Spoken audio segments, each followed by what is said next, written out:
Hello दोस्तों, good morning. स्वागत है एक बार फिर से आप सभी का एमजेटी एजुकेशन में। आज 27 फरवरी है और 27 फरवरी की करंट अफेयर के बारे में आज पढ़ेंगे हम लोग। चलिए कल का रिवीजन कर लेते हैं। कल हम लोगों ने पढ़ा था मेन होल की सफाई करने वाले रोबोट स्कैवेंजर का उपयोग करने वाला पहला राज्य बन गया है केरल, और इसने बैंडिकूट नाम से एक ऐसा रोबोटिक डिवाइस डेवलप किया है। केंद्र सरकार ने महाराष्ट्र के औरंगाबाद और उस्मानाबाद के नाम को बदलने की मंजूरी दे दी है। औरंगाबाद का नाम हो जाएगा छत्रपति संभाजी नगर और उस्मानाबाद का नाम होगा धाराशिव। चीन ने पाकिस्तान को $700 मिलियन का फंड दे दिया है। और Hollywood critics association film awards में आरआरआर ने 4 कैटेगरीज में अवार्ड जीते हैं, जिसमें बेस्ट इंटरनेशनल फिल्म शामिल है। बिल गेट्स ने हेनकेन होल्डिंग्स एनवी में $902 मिलियन की हिस्सेदारी खरीदी हुई है। इसके अलावा हेज विद क्रिप्टो रिसर्च के अनुसार 2023 में क्रिप्टो को अपनाने वाला भारत 7वां देश है। और भूटान के राजकुमार जिग्मे वांगचुक ये भूटान के पहले डिजिटल नागरिक बन गए हैं। एसएनपी द्वारा अभी जारी एक रैंकिंग में विश्व में नंबर 1 स्वतंत्र बिजली उत्पादक का दर्जा प्राप्त किया एनटीपीसी ने। भारत की महारत्न कंपनी है। टेलीफोनिका जर्मनी ने अभी टीसीएस को भविष्य के लिए तैयार संचालन समर्थन बनाने के लिए परिवर्तन भागीदार के रूप में चुना हुआ है। और एफएटीएफ ने रसिया को अपने सदस्य देशों की लिस्ट से हटा दिया है। ये टॉप 10 करंट अफेयर के क्वेश्चन थे कल की वीडियो से, जिनका आपने किया रिवीजन। अब आज की करंट अफेयर। पहला, हाल ही में कहां पर विश्व पुस्तक मेला शुरू हुआ? तो विश्व पुस्तक मेला दोस्तों ये नई दिल्ली में आयोजित किया जा रहा है। नई दिल्ली में ये 25 फरवरी से शुरू हुआ है और अगले 9 दिनों तक ये चलेगा। World book fair 2023। तो देखो, ये विश्व पुस्तक मेला है। अभी कुछ दिन पहले मैंने अंतरराष्ट्रीय पुस्तक मेले की बात की थी, उसके बारे में अभी हम लोग चर्चा करेंगे। पहले आप विश्व पुस्तक मेला के बारे में जान लो। प्रगति मैदान नई दिल्ली में ये आयोजित किया जा रहा है 25 फरवरी से 5 मार्च तक। इसका आयोजन नेशनल बुक ट्रस्ट के द्वारा किया जा रहा है और इसमें साझेदारी कर रहा है भारतीय व्यापार संवर्धन संगठन। दोस्तों, विश्व पुस्तक मेला ये तो अभी नई दिल्ली में आयोजित हुआ, लेकिन अगर आपसे पूछा जाए अंतरराष्ट्रीय पुस्तक मेला कहां पर हुआ, या कहें कोलकाता अंतरराष्ट्रीय पुस्तक मेला कहां पर हुआ, तो वो हुआ दोस्तों कोलकाता में। और उसमें चुना गया था थीम कंट्री स्पेन को। किसको? स्पेन को, कोलकाता इंटरनेशनल बुक फेयर में। और मैंने आपको बताया स्पेन की ही राजधानी होती है मैड्रिड, और मैड्रिड में होने वाला है 2025 में। 2025 में अंतरराष्ट्रीय पुस्तक मेला, इंटरनेशनल बुक फेयर। तो उसमें थीम कंट्री चुना गया है भारत को। ध्यान रखिएगा, 2025 में जो होगा उसमें थीम कंट्री भारत को चुना गया है, और जो अभी इस बार वाला हुआ उसमें स्पेन को हम लोगों ने चुना था थीम कंट्री। क्लियर? बात बराबर हो गई। यहां पर विश्व पुस्तक मेला की बात की जा रही। एक और इससे रिलेटेड क्वेश्चन, विश्व पुस्तक और कॉपीराइट दिवस मनाया जाता है 23 अप्रैल को। ठीक है, विलियम शेक्सपियर जो थे उनकी पुण्यतिथि के अवसर पर। आगे देखते हैं, हाल ही में किस देश ने संचार उपग्रह झोंगसिंग 26 लॉन्च किया? इसे कौन लॉन्च कर सकता है? चाइना। नाम से ही स्पष्ट है। और ये एक कम्युनिकेशन सैटेलाइट है, यानी कि संचार उपग्रह है। झोंगसिंग 26 चाइना ने इसे लॉन्च किया है। और किससे लॉन्च किया है? अपने वही रॉकेट लॉन्ग मार्च से। लॉन्ग मार्च 3B नाम का इसका रॉकेट था, उसी से इसने लॉन्च किया है। देखो, रॉकेट का नाम भी आपको पता होना चाहिए, इससे फेमिलियर हो जाओ। अगर आप इतने दिन से वीडियो देख रहे हो, करंट अफेयर देख रहे हो, आपको ये चीजें पता होनी चाहिए। जैसे लॉन्ग मार्च है, ये चाइना का रॉकेट है। जैसे जब मैं आपसे बात करूं फाल्कन 9, ठीक है, फाल्कन 9 की बात करूं तो फाल्कन 9 जो हैवी रॉकेट है वो स्पेस एक्स का है। अगर मैं इसरो की बात करूं तो आप PSLV बताएंगे, GSLV बताएंगे, और अब तो SLV आ गया है, स्मॉल लॉन्च व्हीकल आ गया है। तो SLV D1, और D1 तो फेल हो गया था, D2 अभी लॉन्च किया इसरो ने। ये सभी इसरो के या कहेंगे अपने रॉकेट हैं। ठीक है, इसके अलावा अगर मैं नासा की बात करूं, नासा के पास तो सैकड़ों हैं, छोड़ो उनकी बात। अभी स्काई रूट नाम से एक भारत में प्राइवेट स्पेस एजेंसी है, इसने विक्रम वन नाम से एक अपना रॉकेट बनाया था। ये भी आप ध्यान रखेंगे, ये भी इंपॉर्टेंट है। चलो, अब यहाँ पर थोड़ा देख लेते हैं इसके बारे में। इसका काम जो होगा ब्रॉडबैंड कनेक्टिविटी प्रदान करना। 100 Gbps से ज्यादा की स्पीड ये प्रोवाइड करेगा। चाइना का झोंगसिंग 26 ये कम्युनिकेशन सैटेलाइट है।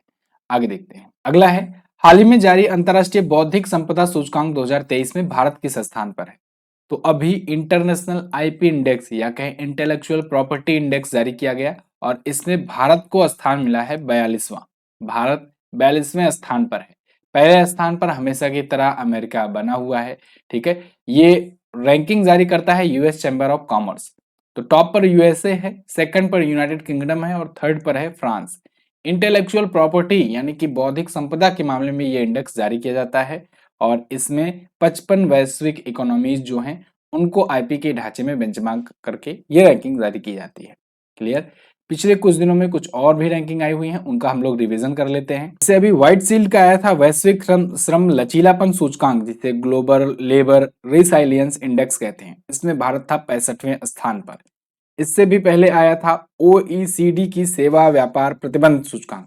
इसमें भारत 47वें स्थान पर था, 47th पोजीशन पर था। किसमें? सेवा व्यापार प्रतिबंध सूचकांक में। और उससे भी पहले अभी आया था वर्ल्ड हैप्पीनेस इंडेक्स, जिसमें भारत बताया गया 136वें स्थान पर है इस बार। ठीक है, भारत 136वें स्थान पर आया हुआ है। और उससे कुछ दिन पहले आया था वैश्विक खाद्य सुरक्षा सूचकांक, global food security index, the economist जारी करता है इसे, और इसमें भारत था 68वें स्थान पर, 68th पोजीशन पर।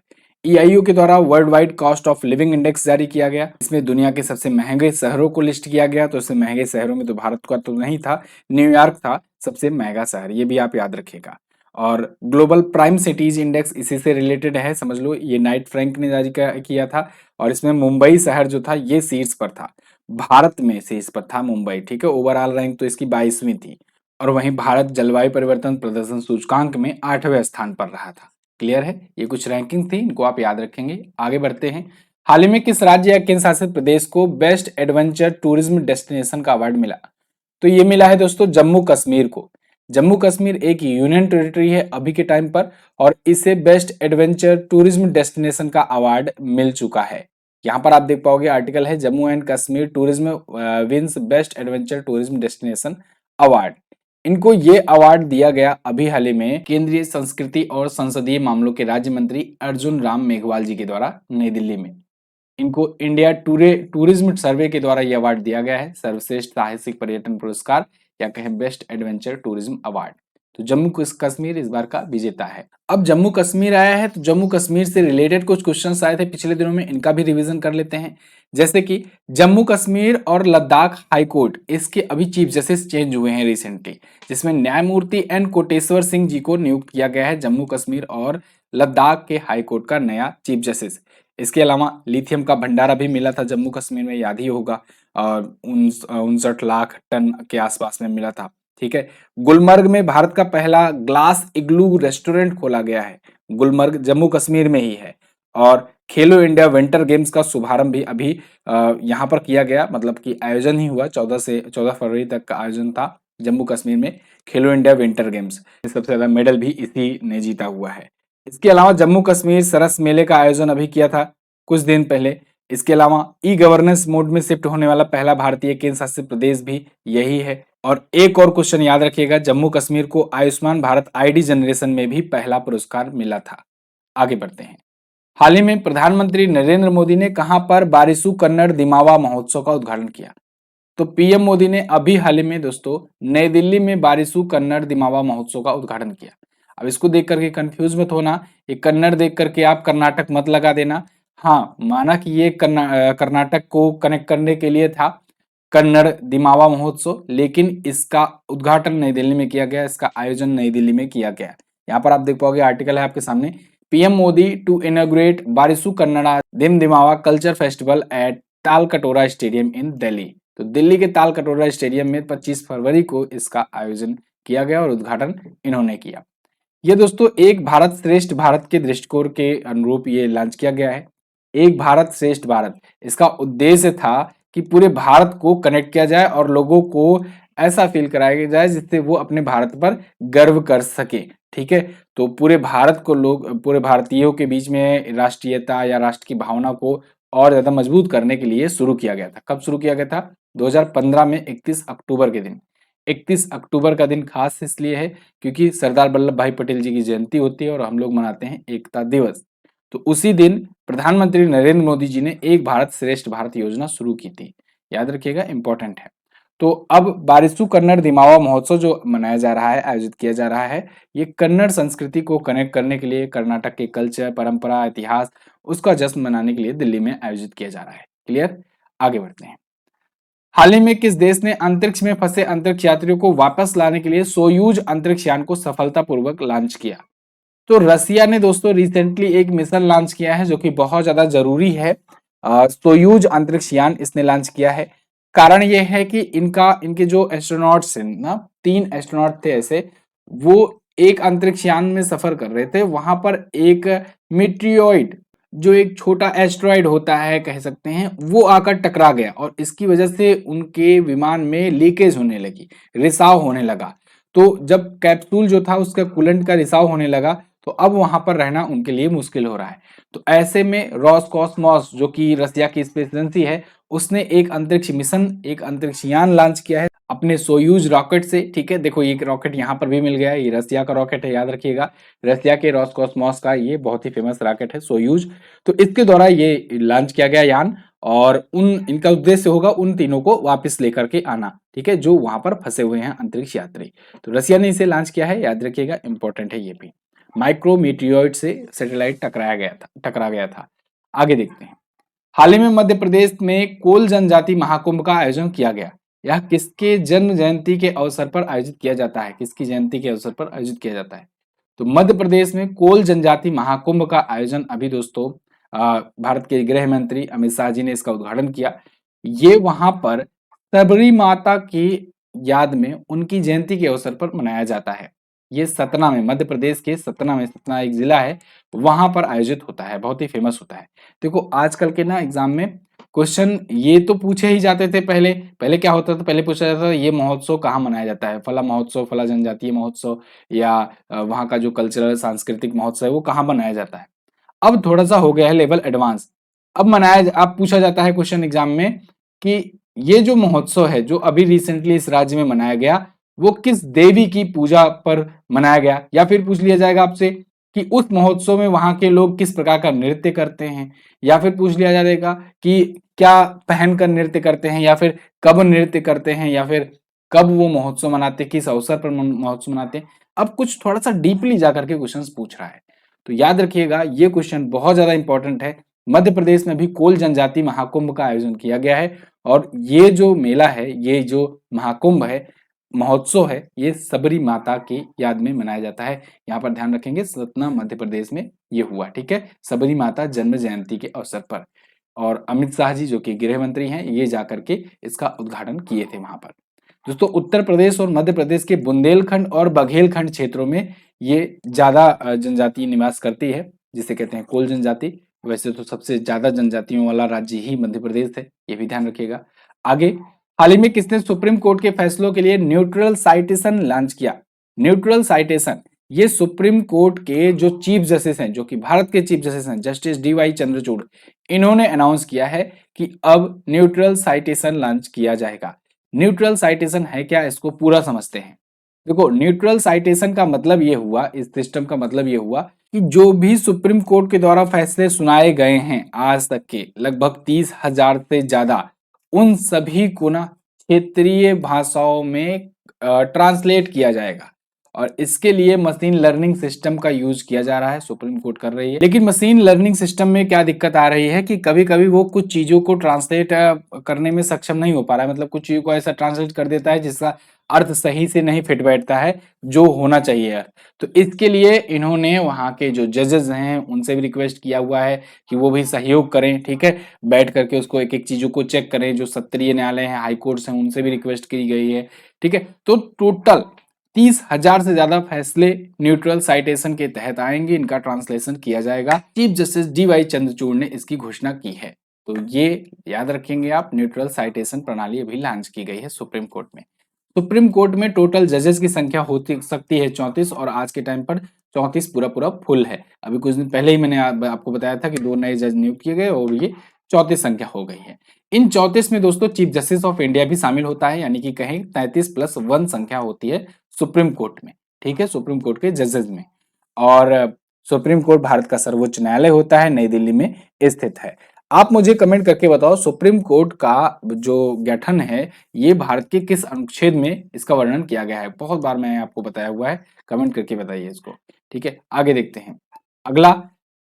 24 फरवरी 2023 को प्रधानमंत्री किसान सम्मान निधि योजना के 4 साल पूरे हुए। पीएम मोदी ने इस योजना को कहां से लॉन्च किया था? ये भी देखो बहुत अच्छा क्वेश्चन है और ये पूछा ही जाएगा। ऐसे ही क्वेश्चन पूछे जा रहे हैं आजकल। देखो अब मैं प्रयास कर रहा हूँ ना क्वेश्चन आपके सामने उस टाइप से रिप्रेजेंट किए जाए जो बिल्कुल हूबहू उसी शक्ल में देखने को मिले आपको एग्जाम में। तो देखो इस शक्ल में आपको एग्जाम में क्वेश्चन देखने को मिल सकता है। प्रधानमंत्री किसान सम्मान निधि योजना के अभी 4 साल पूरे हुए हैं। प्रधानमंत्री नरेंद्र मोदी जी ने 2019 में गोरखपुर, जो कि उत्तर प्रदेश का एक जिला है, 2019 में वहां से इन्होंने लॉन्च किया था। ठीक है, 24 फरवरी के ही दिन। अब इसके 4 साल पूरे हो गए हैं। तो जब 4 साल पूरे हुए हैं तो इस योजना के बारे में पूरा जान लो, क्योंकि इस योजना से रिलेटेड क्वेश्चन बन सकते हैं। तो देखो ये सबका साथ सबका विकास सबका विश्वास सबका प्रयास के थीम पर आधारित ये शुरू किया गया पीएम किसान सम्मान निधि, उसी की वेबसाइट पर हैं हम लोग। तो यहाँ पर क्या हुआ कि इसमें किसानों को 3 समान किस्तों में प्रतिवर्ष 6,000 रुपए दिए जाते हैं। अच्छा, अब की बार तो अनाउंस किया गया है, अब की बार के बजट में मुझे याद आ रहा है कि ये 6,000 की राशि बढ़ा करके 8,000 की जाएगी। इस बार के बजट में ये अनाउंसमेंट हुआ है। ठीक है, तो अभी तो अप्लाई नहीं हुआ है, तो जब भी होगा तो मैं आपको बताऊंगा। फिलहाल याद रखिएगा उत्तर प्रदेश में गोरखपुर में ये लॉन्च किया गया था। ऐसे ही एक क्वेश्चन पूछा जाता है कि उत्तर प्रदेश के बलिया जिले से उज्ज्वला योजना लॉन्च की गई थी। बलिया भी एक जिला है, ठीक है, बलिया जिला है, वहां से उज्ज्वला योजना लॉन्च की गई थी। उज्ज्वला योजना, ये भी याद रखिएगा, प्रधानमंत्री उज्ज्वला योजना। अगला देखते हैं, विश्व बैंक ने रूस और यूक्रेन के युद्ध के 1 साल पूरे होने पर यूक्रेन के लिए कितनी अतिरिक्त सहायता पैकेज की घोषणा की।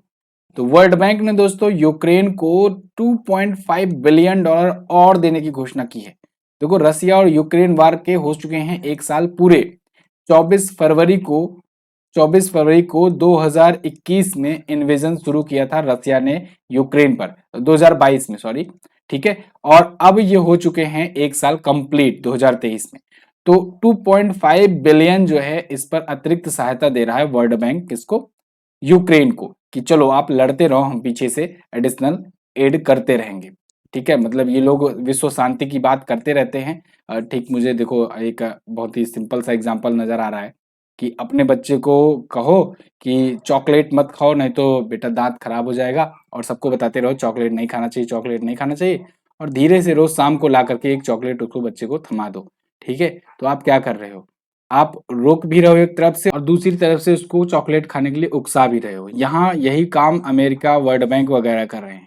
ये लोग विश्व शांति की बात करते भी रहे हैं, दुनिया के तमाम देशों पर जो और किसी को सपोर्ट कर रहा है उस पर सैंक्शंस वगैरह वगैरह लगा दिए हैं, इकोनॉमीज डूबी पड़ी हुई हैं, और उधर एड पर एड यूक्रेन को देते जा रहे हैं, हथियार सप्लाई करते जा रहे हैं और कह रहे हैं तुम लड़ो, तुम लड़ो, लड़ते रहो, जिससे हमारा हथियार बिकता रहे, हमारे हथियार का एक प्रकार से टेस्टिंग होता रहे, हर प्रकार के हथियार दुनिया देख ले कि देखो ये वाला हथियार ऐसे काम करता है, ये वाला ऐसे यूज किया गया था, और ये ऐसे हम लोग खरीदेंगे तो यूज करेंगे। फिलहाल अगर वर्ल्ड बैंक की बात करें तो वर्ल्ड बैंक ने जो इमरजेंसी फंड बनाया था इसके लिए, और उस इमरजेंसी फंड में 20.6 बिलियन डॉलर आज तक ये इकट्ठा कर चुका है और दे चुका है यूक्रेन को। और इस फंड में बहुत सारे देश जो यूरोपियन कंट्रीज हैं और अमेरिका, मतलब समझ लो कि जो भी पश्चिमी देश हैं, ये सभी इसमें सहायता कर रहे हैं, और टोटल ये 20.6 बिलियन डॉलर का सहायता एड ये यूक्रेन को दिया जा चुका है। क्लियर। फिलहाल ये तो था हमारा आज का करंट अफेयर। कैसी लगी आपको वीडियो, आप लोग कमेंट करके जरूर बताइएगा। अगर पसंद आई है तो लाइक और शेयर कर देना। और कल मैंने आपसे पूछा था विश्व पोलियो दिवस कब मनाया जाता है, तो उसका आंसर है 24 अक्टूबर। भारती दास वर्तमान में ये CGA हैं, यानी कि वर्तमान में लेखा महानियंत्रक हैं। ठीक है, गिरीश चंद्र मुर्मू जी ये CAG हैं, यानी कि कैग हैं। ठीक है, आज आपको क्या बताना है, आज आपको बताना है वैक्यूम बेस्ड सीवर सिस्टम लागू करने वाला देश का पहला शहर कौन सा है, और FATF का पूरा नाम कौन सा है। इन दोनों के बारे में आपको जो भी एक्स्ट्रा नॉलेज हो वो भी बताइएगा जरूर। इसकी क्विज और PDF आपको फ्री में दी जाएगी MZT ऐप पर, वहां से जाकर आप प्राप्त कीजिए। क्विज जरूर सॉल्व कर लिया कीजिए, PDF भी डाउनलोड कर लिया कीजिए, और बहुत सारे स्टडी मटेरियल्स वगैरह यहाँ पर मिल जाएंगे। सभी चीज़ों को अपडेट किया गया है, तो आप जाइए एक बार रीडिंग लगा लीजिए, हर चीज़ आपको यहाँ पर मिल जाएगा, दिवस थीम वगैरह सब महीने का। ठीक है, बहुत बहुत धन्यवाद यहाँ तक वीडियो देखने के लिए। मिलेंगे अगली वीडियो में, तब तक के लिए नमस्कार, जय हिंद, वंदे मातरम।